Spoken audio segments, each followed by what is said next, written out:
You're ready whenever you are. Okay, good evening, everybody. This week's Parsha, of course, is Parshat Nitzavim. It often is read in tandem with the very next Parsha, which is Nitzavim and Vayilech. But this year, it's separate. We're coming up upon the Shemitah years. We've been, as I've been mentioning in the past, Im Yirtzeh Hashem, the new year, Haba Aleinu L'Tova, will begin this Rosh Hashanah with Tishrei, and Shemitah will be in at least virtually full force. And of course, it's also that rare example of a Shemitah year, which is also a leap year. So it's a 13-month year on top of it.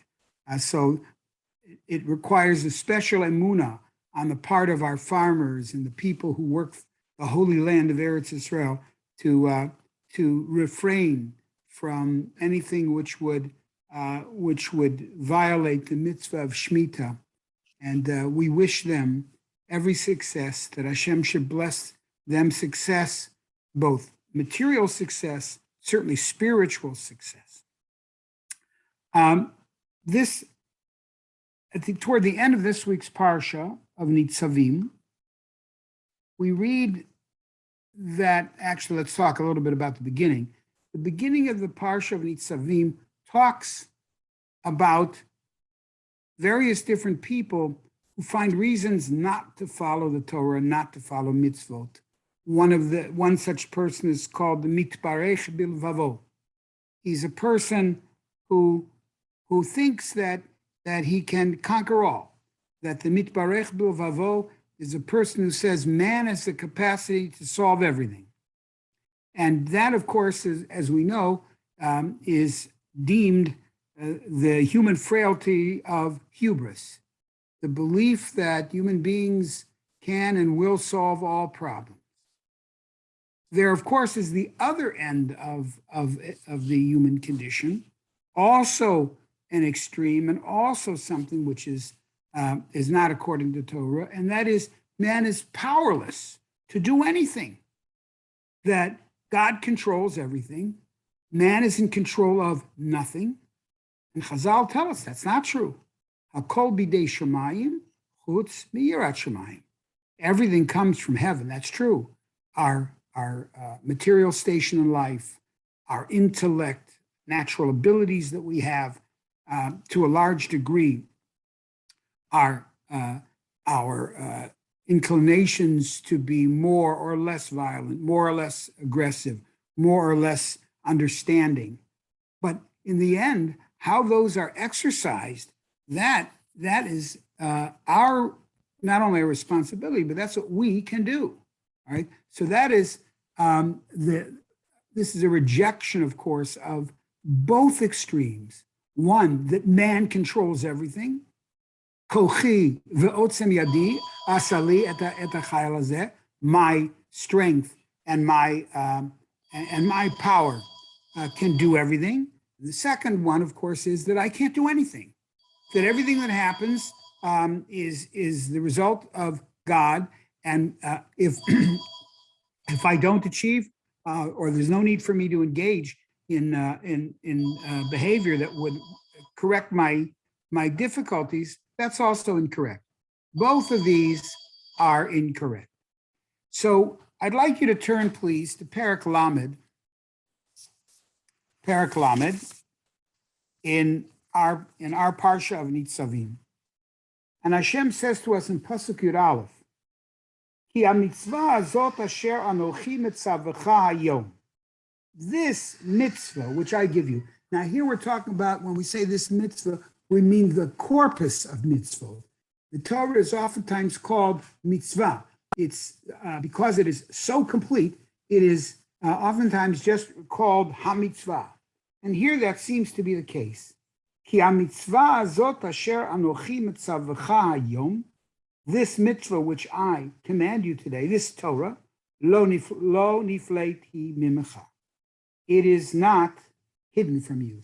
Now, the Hebrew word nifleit, we can see the word pella is there, and we have the word nifleit.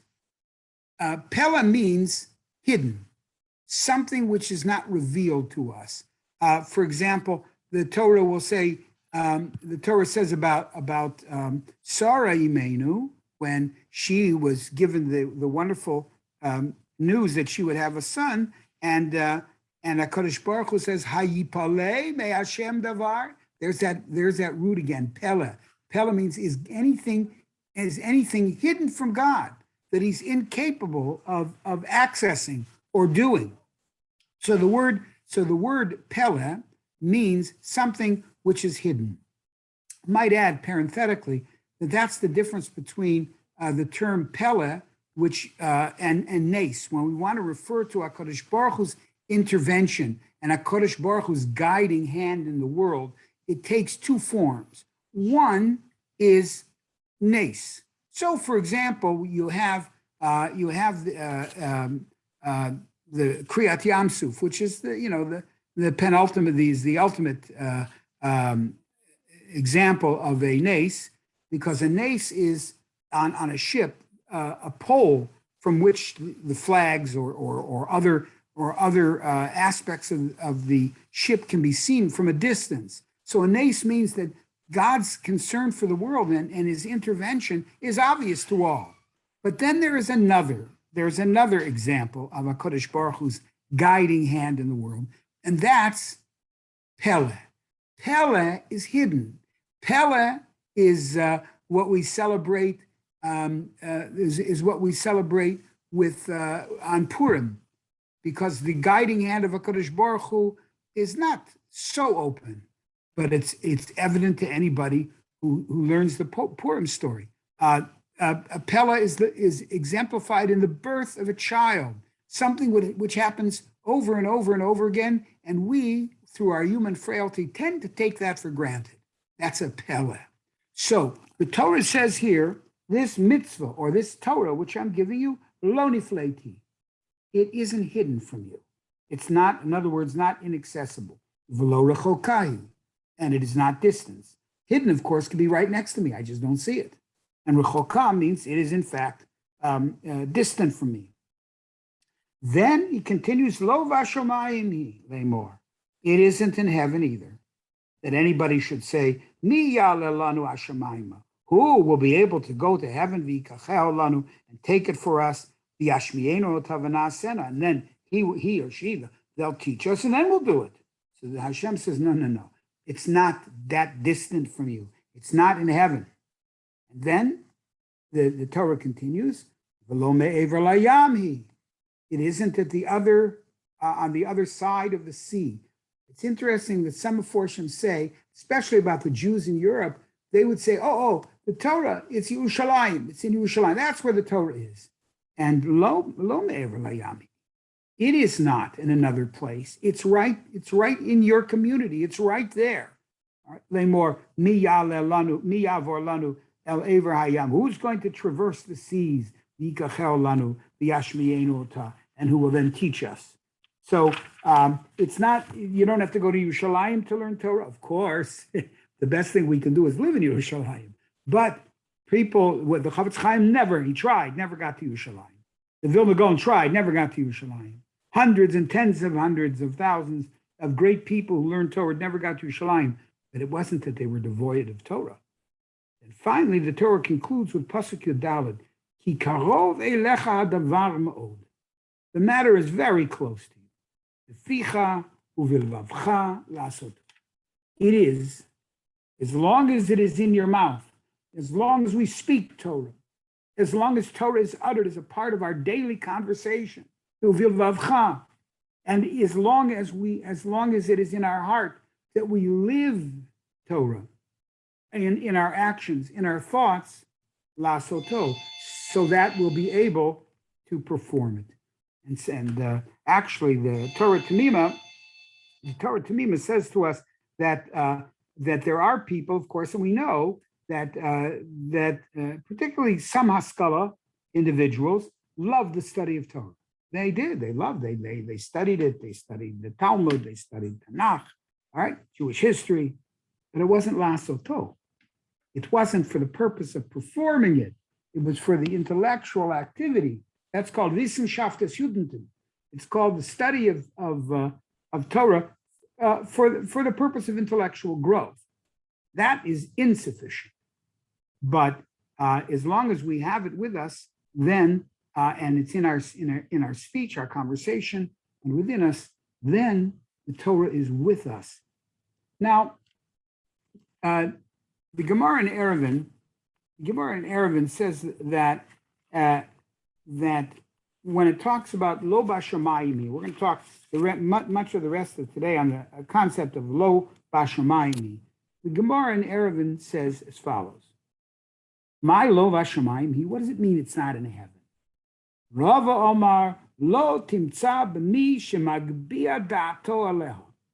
Rava sees it that this statement is not a matter of where the Torah is per se, but it's talking about personalities. You won't find the Torah in arrogant people. That's what Rava says, right? And Rabbi Yochanan says, "Lo timtza Gase Ruach." You will not find them in coarse people, coarse and unlearned people. Now, Rabbi Baruch Halevi Epstein, who wrote this magnificent work in our 20th century called the Torah Tamima. The Torah Tamima attempts to unite the Torah Shebichtav and the Torah Shebal Peh on the same page. And he does a magnificent job in which he'll quote various aspects of the Talmud and the Medrash in order for us to understand it. And then he gives his own commentary as well. And he said, what is the difference between a person who's magbia dato, an arrogant person, or who speaks about the Torah with arrogance, and one who also is engaged in the study of Torah, but he's coarse, he's crude. So the Torah Tamima, who by the way was the nephew of the Nitziv, who was the Rosh Hashiva of Volozhin, and he spent much of his early life in the house of the Nitziv. He said there's two types of arrogance. Neither of them is desirable. One, says the Torah Tamima, is the person who philosophizes. He gives his philosophical views of the Torah without reference to the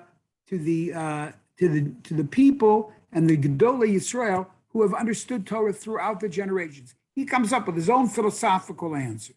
So he says, "You want lo bashamayim." These, shall we say, esoteric responses, you won't find. They will not bear fruit. The second type of person, which the Gemara refers to there, is the Gase Ruach. Not a person who is indeed pretty intelligent, very well versed, but who decided that he's going to launch off on his own interpretations of Torah. But the second one is, says the Torah Tamima, is the Gase Ruach.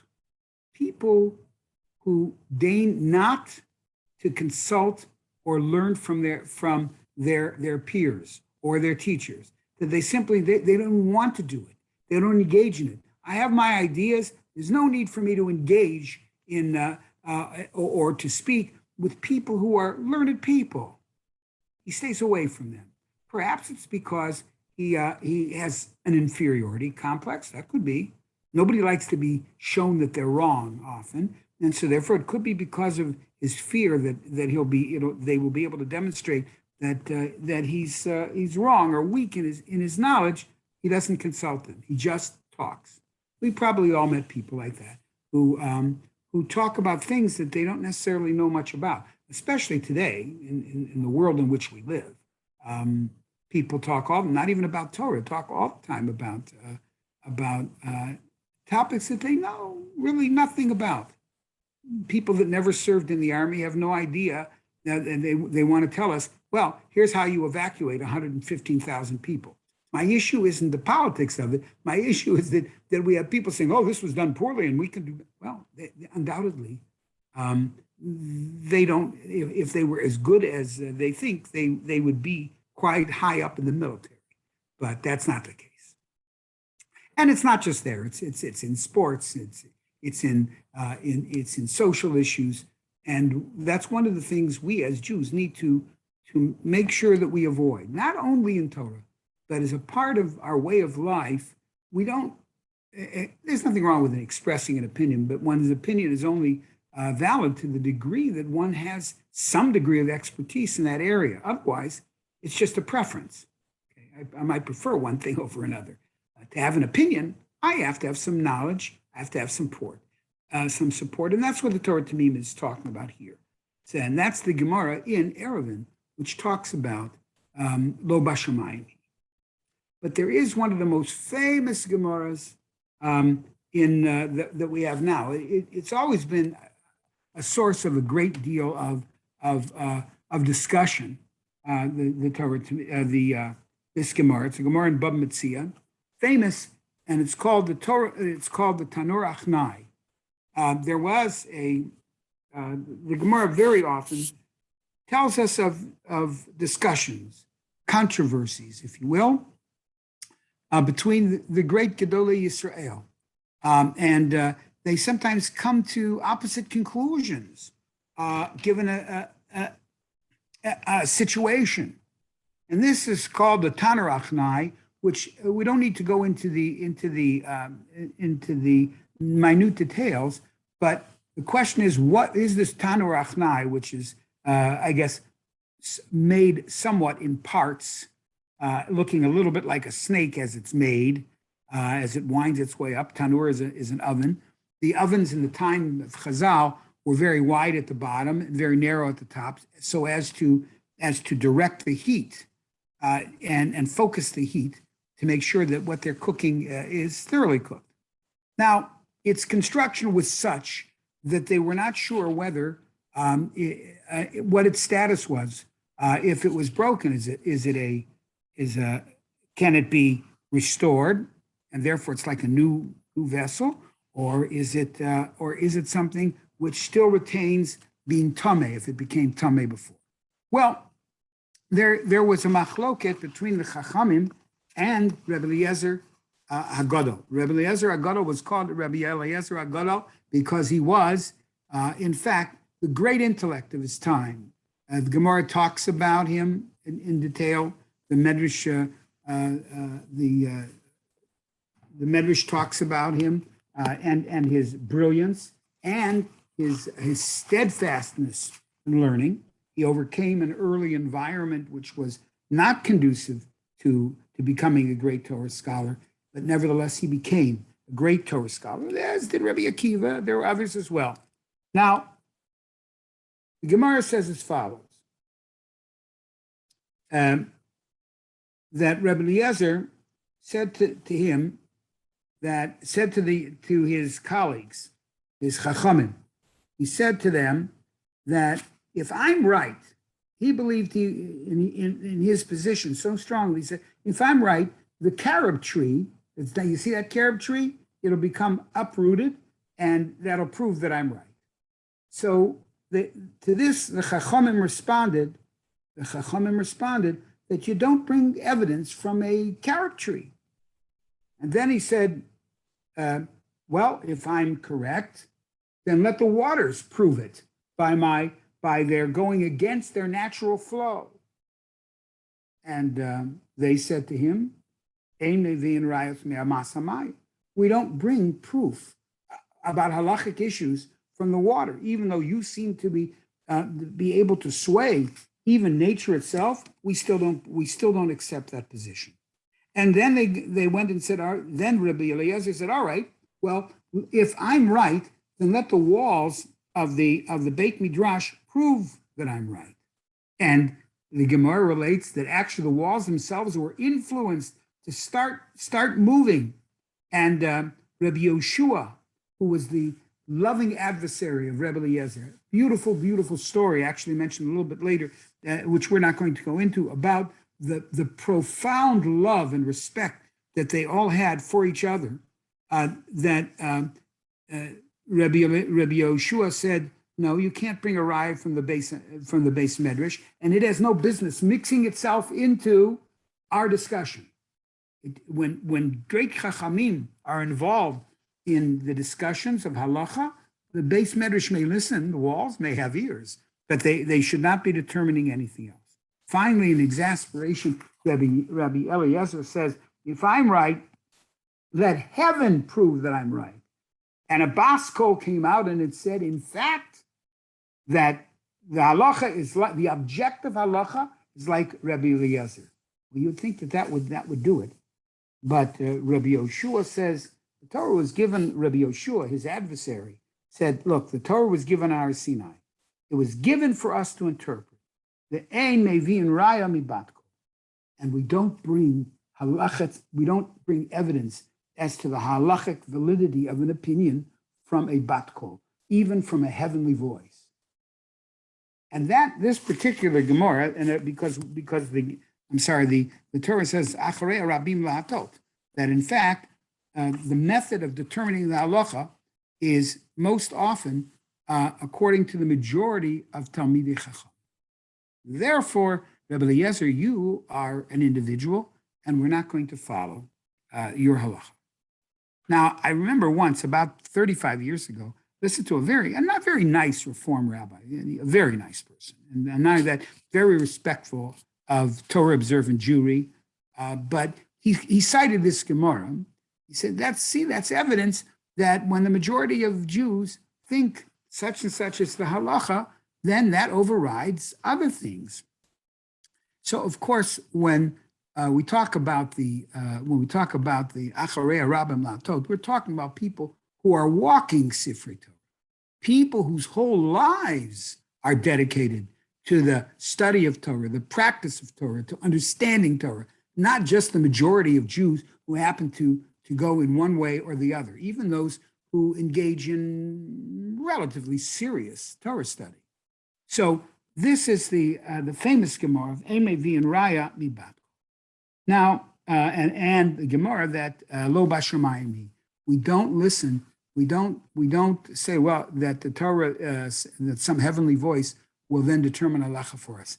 It's given for us, not just you and me, of course, but for the Gedolei Yisrael, people whose entire lives and their entire reputation is built upon the study and the complete understanding of Torah. Those are the ones that we turn to. I want to share with you an interesting story. You may have heard me say it before, but I'd like to say it anyway. I'd like to tell you this story. It's a Sufi legend. The legend itself I could never find in its written form. And so some of you who are more expert at finding things, maybe you might want to help me find the form itself. But it was told to me orally by my dear friend, Charlotte Rosenwald, who was a teacher of English and the head of the department at Ida Crown Jewish Academy for many years. And she told me one day the Sufi legend. I'm going to share it with you as best that I can recollect. I'll try to reconstruct it. The Sufi legend is, and the Sufis are religious people. They believe in God. They're an offshoot of Islam. And they live mostly in the Far East, in the area, as much as I could tell, of the Eastern Iraq, Pakistan, etc., that area. The legend goes as follows. The master of the universe decided that he wanted to hide the divine spark, which he used to create the world, from man. And he said, we have to hide the divine spark from man because man's going to misuse it. No question about it. So one of his, as the legend goes, one of his officers or people who worked with him said, oh, why don't we put it underneath the ocean? And the master of the universe said, no, man is resourceful. See, maybe he can't go to the bottom of the ocean now, but he will someday. So we can't put it there. It's not going to be safe there. So another one of his advisors said to him, well, okay, why don't we just put it on a mountain? And the master of the universe said, man certainly will be able to scale mountains. And as we know, Sir Edmund Hillary was the first to scale Mount Everest. And And they got there. And now, since then, hundreds and hundreds of people can go there and scale the mountain. So the master of the universe said, no, man is very creative. He'll get there. Then someone said, well, why don't we just put it on a planet or some sort of a celestial body, and man won't get there. And of course, as you can imagine, the master of the universe said, no. Man has a great deal of uniqueness. And creativity. He'll be able to get to distant places. So then the master of the universe says, I know where we'll put it. We'll put the divine spark inside man. He'll never find it there. So this story itself is, I think, obviously one which demands a great deal of thinking and commentary. But when I heard this from Mrs. Rosenwald, I told her that the Jewish position is 180 degrees away from the Sufi legend. Because HaKadosh Baruch Hu says to us, the Torah says, Lo Bashir Mayami, correct. The mitzvah that God gives us, which is in fact parallel to the divine spark, it's not in heaven. And it's not across the sea.